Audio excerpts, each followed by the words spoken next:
सुप्रभातम प्रिय विद्यार्थियों, आज हम नीति शतक का श्लोक नंबर 87 पढ़ेंगे। इस श्लोक में दुखानंतर सुख प्राप्ति के विषय में बतलाया गया है। श्लोक है, छिन्नो अपि रोहति तरु क्षीणो अपि उपचीयते पुनश्चंद्र इति विमृशन्त संत संतप्यन्ते न दुःखेषु। अन्वय, छिन्न अपि तरु पुनः रोहति, क्षीण अपि चंद्र पुनः उपचीयते इति विमृशन्त संत दुःखेषु न संतप्यन्ते। शब्दार्थ देखेंगे। छिन्न अपि कटा हुआ भी, तरु वृक्ष, रोवति फिर उग जाता है,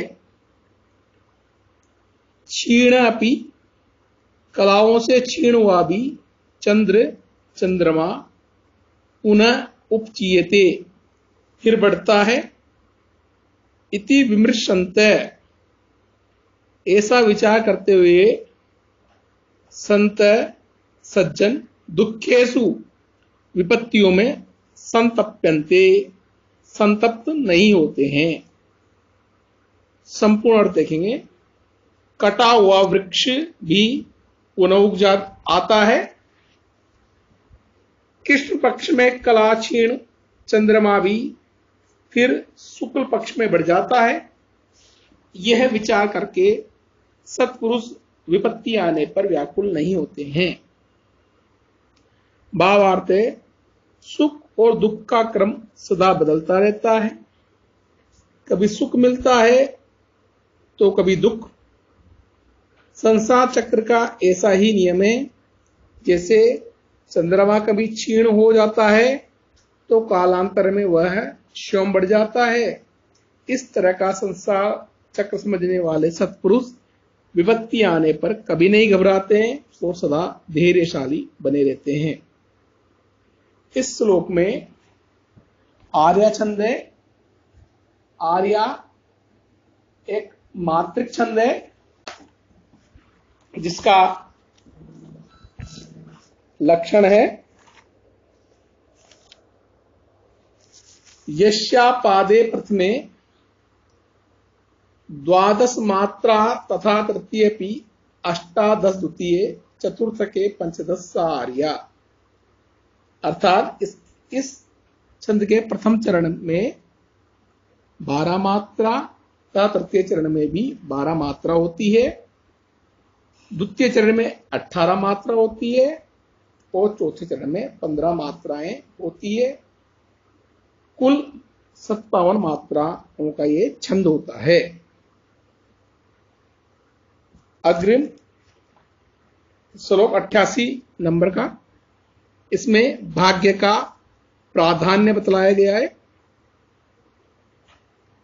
श्लोक है, नेता यस्य बृहस्पति प्रहरणम वज्रम सुरासेनिका सर्गो दुर्गम अनुग्रह किल हरे एरावतो वारण इति ऐश्वर्य बलान्वितोऽपि बलविद भग्न परैसंगरे तद्व्यक्तम ननु देवम एव शरणम धिक धिक वृथा पुरुषम। अन्वय देखेंगे।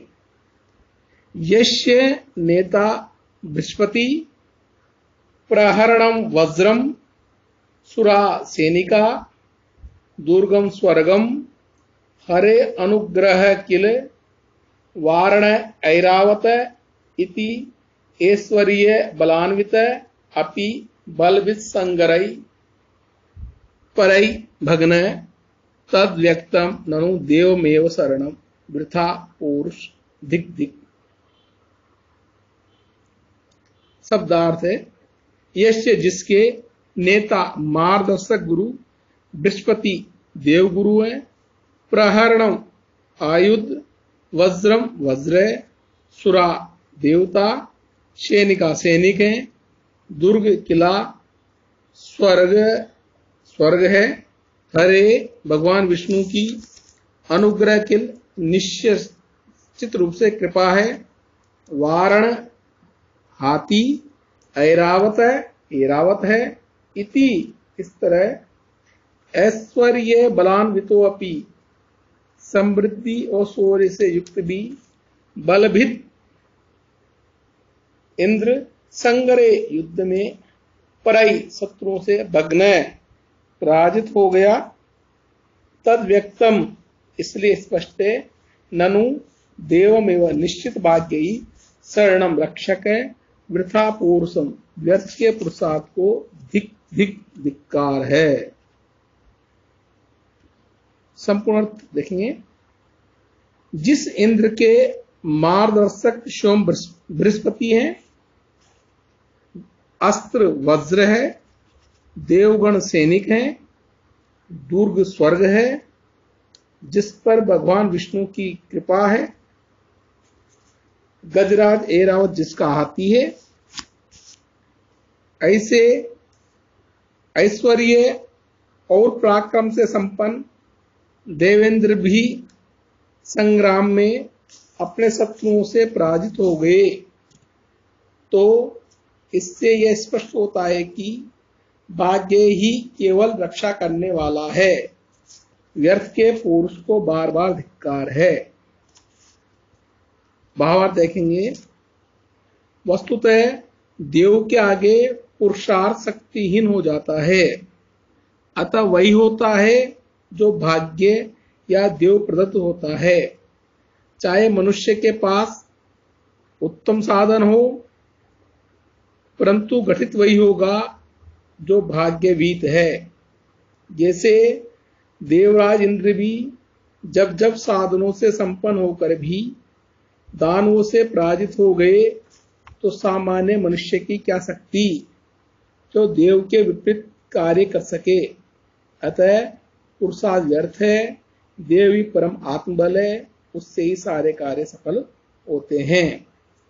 यहां साधुर विकृत छंद है। साधुर विकृत छंद में प्रत्येक चरण में 19 वर्ण होते हैं, संपूर्ण छंद 76 वर्णों का होता है। लक्षण है सूर्या स्वयं मसज सतता स गुरुव साधु विक्रीडित। इस छंद के प्रत्येक चरण में क्रम से मगन, सगण, जगण, सगण, 2 तगण और 1 गुरु होता है, और इसमें 12 एवं 7 वर्णों पर यति होती है। अग्रिम 89 नंबर का श्लोक है, जिसमें विवेक पूर्वक कार्य व्यवहार करने के बारे में बतलाया गया है। श्लोक है कर्मायत्तम फलम पुंसाम बुद्धि कर्मानुसारिणी तथापि सुदिया भाव्यम सुविचारैवं कुर्वता। अन्वय देखेंगे। यद्यपि पुंसाम फलम कर्मायतम बुद्धि कर्मानुसारणे भवति तथापि सुधिया सुविचार्य एव कुर्वता भाव्यम। शब्दार्थ देखेंगे। पुंसा पुरुषों का, यद्यपि पुरुषों का फलम सुख या दुख रूप फल कर्मायतम कर्मों के अधीन है, बुद्धि भी कर्मानुसारणी कर्मों के अनुसार होती है, तथापि तब भी सुधिया बुद्धिमान को सुविचारेव अच्छी प्रकार विचार करके ही कुर्वता भाव्यम कार्य करने वाला होना चाहिए। अर्थ देखेंगे पूरा। यद्यपि मनुष्य के सुख दुख का फल पूर्वकृत कर्म के अधीन है, बुद्धि भी कर्म के अनुसार होती है, तथापि विद्वान को सोच विचार कर ही कार्य करने वाला होना चाहिए। भावार्थ है कि यद्यपि मनुष्य के सुख दुख का फल कर्मों के अधीन होता है और बुद्धि भी भाग्य या पूर्वकृत कर्मों के अनुसार होती है, तथापि सत्पुरुष को विवेक पूर्वक सोच विचार कर ही काम करना चाहिए, अन्यथा उसका फल अच्छा नहीं होगा। विवेक पूर्वक कार्य करने से कार्य में सफलता मिलती है और बुद्धि भी कार्य अनुकूल बनी रहती है। यहां कार्य विचारपूर्वक करना चाहिए, तभी सुख कारक बनता है, अविचारित कार्य दुखदायी होता है। यहां अनुष्टुप छंद है। अनुष्टुप छंद का लक्षण है श्लोके षष्ठम गुरु गेयम सर्वत्र लघु पंचमम द्विचतुष्पादियो ह्रस्वम सप्तम दीर्घम अन्यो। इस छंद के प्रत्येक चरण में 8 वर्ण होते हैं। संपूर्ण छंद 32 वर्णों का होता है। इसमें प्रत्येक चरण का 6वां वर्ण गुरु होता है, 5वां लघु होता है, दूसरे और चौथे पाद का 7वां वर्ण ह्रस्व होता है और पहले तीसरे का दीर्घ होता है। अग्रिम 90 नंबर का श्लोक है। इसमें भाग्यहीन की विडंबना बतलाई गई है। श्लोक इस प्रकार है। खलवाटो दिवसेश्वरस्य किरणय संतापितो मस्तके वांछन देशम अनातपम विधिवसात् तालस्य मूलम गतः तत्रापि यस्य महाफलेन पतता भग्नं सशब्दं शिरः प्रायो गच्छति यत्र भाग्यरहितः तत्रैव यान्त्यापदः।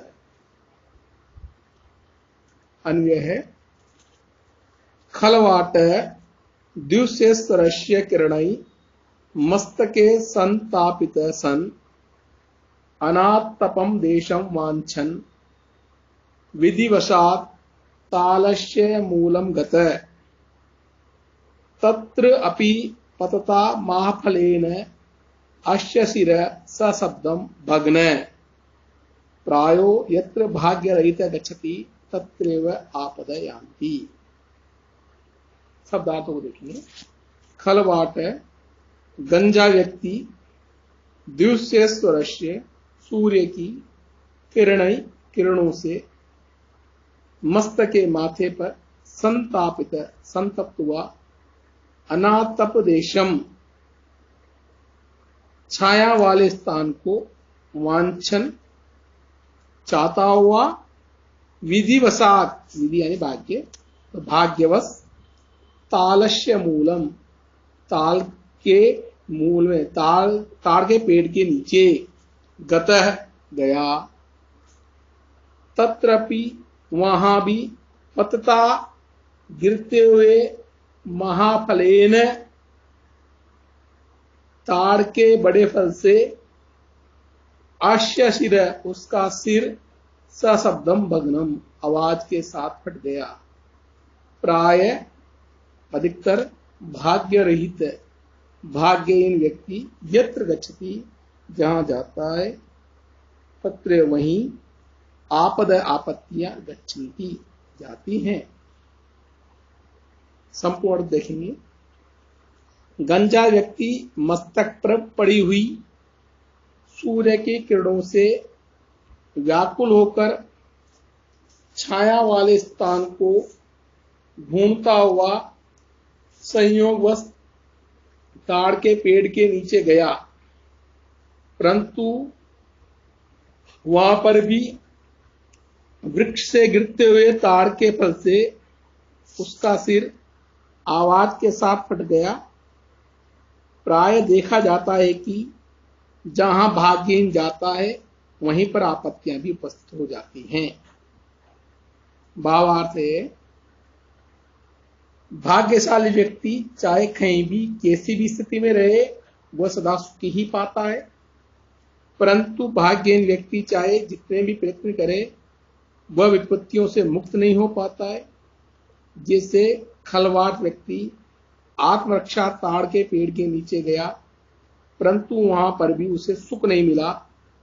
अतः यह सिद्ध है कि मानव के सुख दुखों का कारण उसका भाग्य ही है, तथा भाग्यहीन व्यक्ति जहां भी जाता है विपत्तियां उसका पीछा नहीं छोड़ती हैं। यहां बताया गया है कि भाग्य के बिना कहीं भी सुख नहीं मिलता, भाग्यहीन व्यक्ति का जीवन विडंबनामय रहता है। इस श्लोक में साधु विकृत छंद है। साधु विकृत छंद के प्रत्येक चरण में 19 वर्ण होते हैं। संपूर्ण छंद 76 वर्णों का होता है। इसका लक्षण है सूर्या स्वई मसक सतता स गुरु साधु विक्रीडितम। इसमें क्रम से मगन, सगण, जगण, सगण, 2 तगण और 1 गुरु होते हैं। इस छंद में 12 एवं 7 वर्णों पर यति होती है।